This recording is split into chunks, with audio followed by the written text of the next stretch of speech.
Okay. All right. Should I face you or look forward? What do you want to do? Whichever you're comfortable with. Which whatever you want for your. We can do both. For your visuals, you know. Okay. Okay.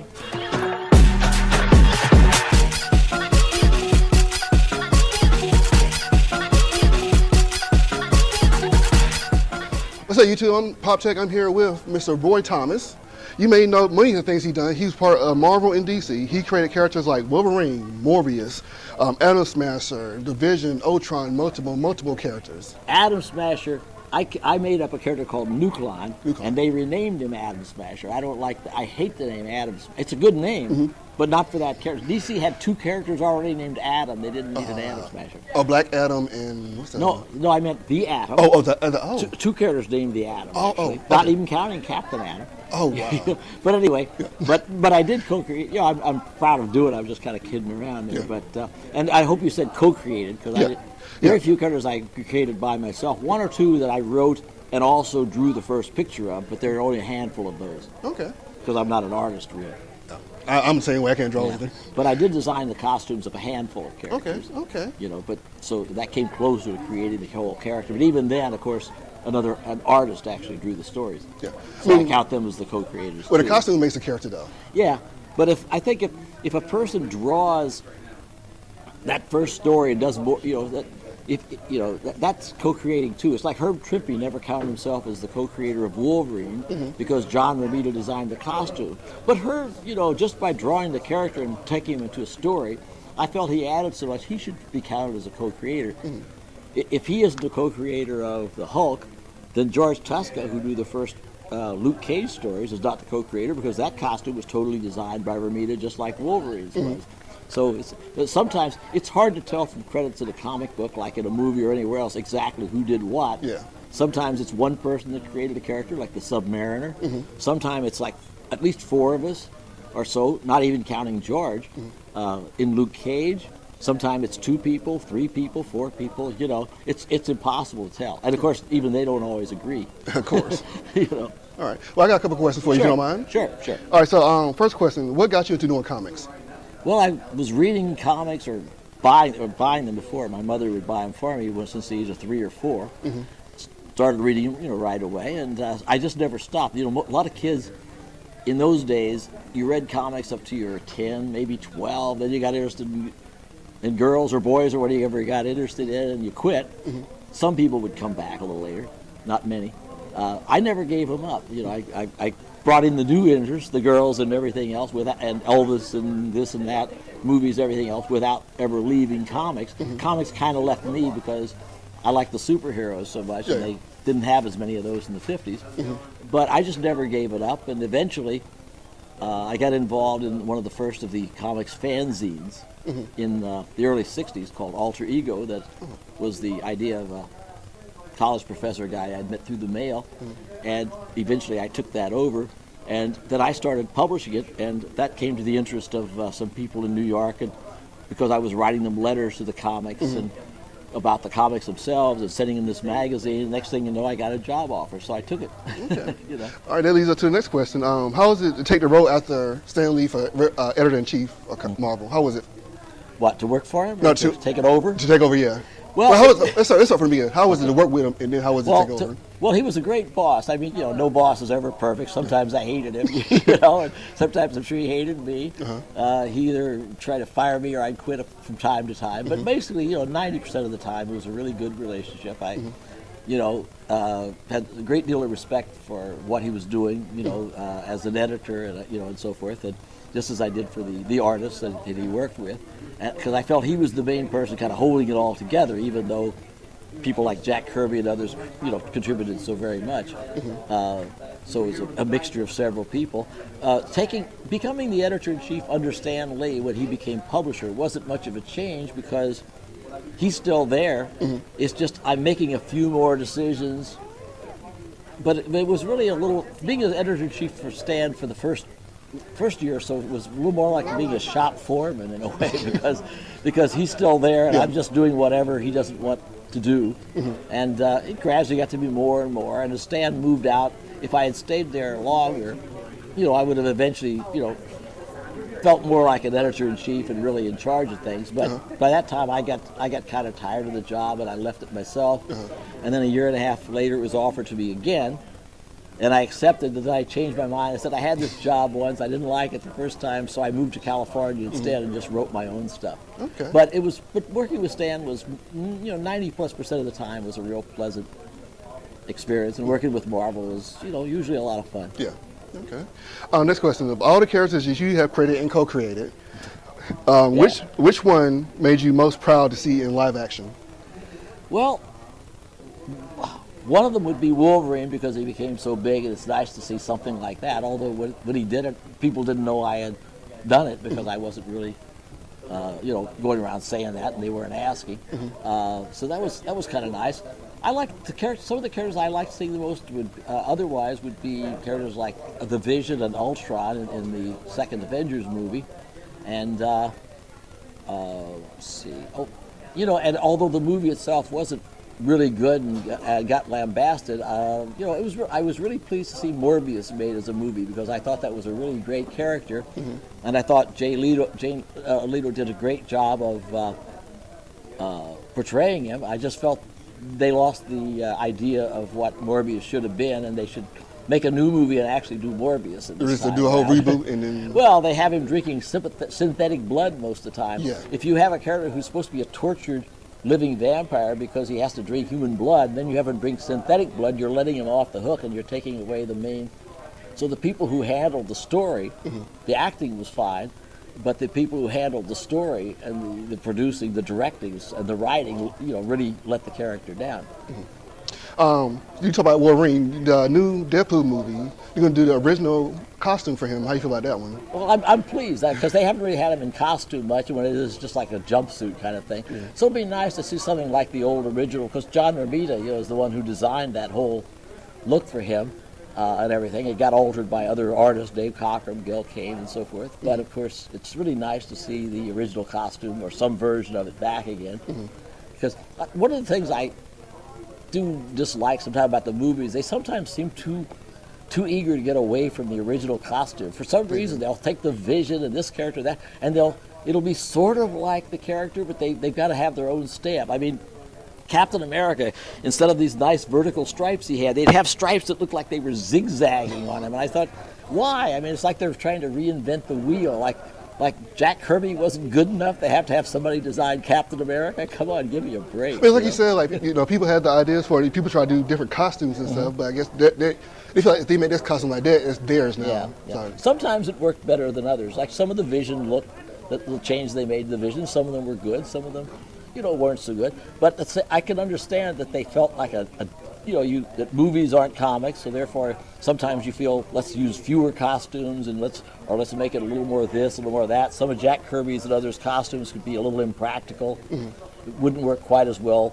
in live action as they might work in a drawing. So I appreciate that doesn't mean I think that every time they made a decision for the screen, it was a better decision than one that was made for the comics. Sometimes it was better, sometimes it was worse. Yeah. That's just the way life is. It is.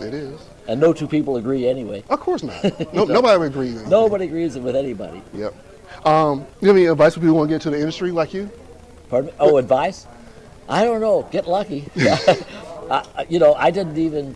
although I had tried one sample script once, I never really applied for a job in a comic. I was offered a job as the assistant editor of Superman out of the blue, with a guy I had only ever exchanged one letter in my life with, and it had not been about a job. It had been about a Lois Lane story of all weird things, and I just got lucky that this guy that I worked for as Superman turned out to be such a malevolent toad, as far as I was concerned, that when Stan Lee offered me a job at a smaller company, but it was half the size or less of DC at that time, I jumped for a chance and quit. And it was really good for me. I think I did better at Marvel, which was really on the way up, as opposed to at DC, which was already there, and I would have just fit in my little cubicle, and working alongside a guy like Stan Lee and meeting all these artists coming in and out in a more informal basis, the way Jack and Steve Ditko and these others did, working with John Romita and Herb Trimpe and Maurice Severin and some of these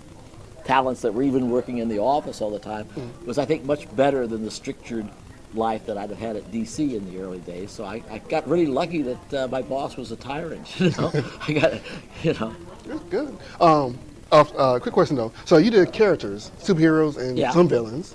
Yeah, oh, and But other kinds of comics too. But the heroes were the ones I liked the most always. But what kind of person would you be, a superhero or villain, and what power would you want? If I was one, Yeah. Would you be a superhero or villain, and what power? yeah. Well, we always want to be heroes. I think even the villains think they're heroes. You know, I don't think anybody ever said I'm a villain. I never heard anybody. You know, but you know, I'd want to be heroic. I'd probably try, but I'd really like Spider-Man. I'd probably try to make money out of it too, like Spider-Man did in the early days and the later days, for that matter. As far as powers, you know, I mean, flying would be nice, or invisibility, or whatever, any number of things. But I'd probably just go for brute strength. You know, having been a little guy all my life, you know, the smallest kid in the class, and you know, the guy who got trumbled in PE all the time. You know, I would have probably just gone for brute strength. So, you know, I'd, you know, like a scene, because I'd like to be the guy like a scene I wrote for The Thing in a Fantastic Four, where he's crossing the street and this car almost runs into him, and he just looks down at the guy and tears through the top of his car and hands him his engine. You know, that's what I'd probably want to do. I think that's what about 90% of comics fans would want to be. Yeah, it was just to be stronger. Yeah. Yeah, be stronger. Okay. Yeah, without having to exercise for it. Yes. Yes. You think about like Superman or these other characters. Superman has all these muscles, right? What does he need them for? He's from Krypton. The weakest guy on Krypton, you know, is stronger than the strongest guy on Earth. He doesn't have to have muscles. He can be as skinny as olive oil or something, and he'd still be stronger than Batman or Captain America or anybody, you know. All right. Last thing, you have anything you want to promote or you want to say? No, nice to be here in this. I do my magazine, Alter Ego. You know, I'm attending all these comics conventions now, and that's a lot of fun. About to go to one in Brazil that'll be one of the 3 headliners for a convention in Brazil that's going to have like about 300,000 people or so there. I've never been to Brazil, so that'll be it's sort of interesting seeing the world and, you know, meeting various other writers and artists from other companies and the countries and the fans and so forth, you know, because in the old days, I expected comic books to be a kind of a lonely, you know, job. Like, you know, you write in your room, you draw in your room. But at the same time I arrived in New York, they had only the second comics convention ever. The first one that was more than one day. And ever since that, of course, there's been a few more. Yeah. And it's nice now because, you know, you get a chance to meet the fans get a chance to meet people, and it's really kind of nice to, you know, to talk to you, to talk to this person or that person. If I don't ever understood the idea of signing comics, but if people want my signature, I'm happy to sign for them, you know. And if not, that's fine too. And I'd like to see everybody having a good time and enjoying the characters and keeping comics and the films and TV made out and be, you know, a vital thing. I don't ever want to see it go away again, you know.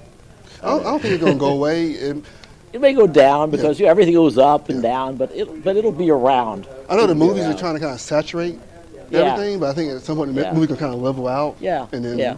Maybe, you know, the problem is when you have 2 or 3 Marvel movies a year and then 2 or 3 DC movies a year and a few other people trying to be Marvel and DC, and then you have TV and streaming on top of it, you end up with a little too much product. And since there's a similarity in superheroes, it's hard to make everyone good. And the next thing, you know, people get kind of tired of it. There's a little fatigue.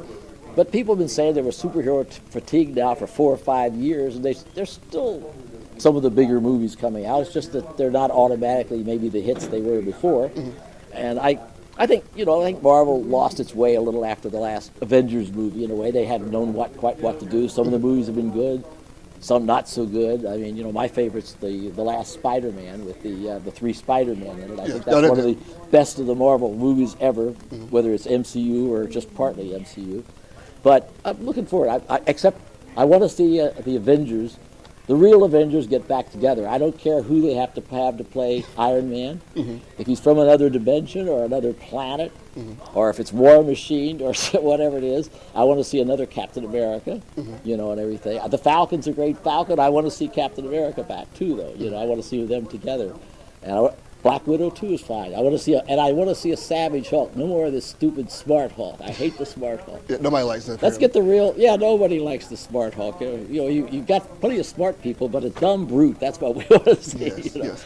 And I'd like to see Marvel get back to that kind of thing with the Avengers, to do the real Avengers and not try to make them up as a new group that's got, I don't know, Daredevil and Iron Fist in it or something. Let's get the real Avengers in there. Oh, you talk about the movies. So there's a new movie out now, the Marvels. Yes, Your I saw it last night. Yeah, but you got Captain Marvel in it. How do you feel about how you portrayed her? Well, of course, I never did it as Captain Marvel. I made it the Carol Danvers character and had her get saturated with some radiation that my friend Jerry Conway later, when they made her into Ms. Marvel for a while, used that as the basis of it. But of course, the Captain Marvel I did was the old Marvel character for a while. They used a lot of elements from that in the movie last night. They had these bands that they hit together. That was mine. Of course, Carol Danvers in there, a few other things. They used a lot of elements from the old Kree-Skrull War that Neil Adams and the Buscema brothers and I did together, except that they've ruined it because, my whole point was the Kree and the Skrull are equally bad, and I hate it when the Skrulls are the good guys. I mean, the good guys and the Kree are the bad guys. To me, they should both be bad, but that's their version of the Kree-Skrull War and my version. I hate their version of the Kree-Skrull War, but for the movies, it's probably just fine. I just don't like it because it's not what I wrote, and so usually I don't mind what they do to things I wrote. With the Kree-Skrull War, I very definitely mind. Got it. But they've still done some many good things. I think I love seeing all the Marvel movies. Some of the DC movies are pretty good too, and love to see more of them. All right. Well, thank you for the interview real Thank quick, you. and thank y'all for watching. This is Great. PopTech and Roy Thomas. Great. Thank you so much. Thank you very much. Thank you.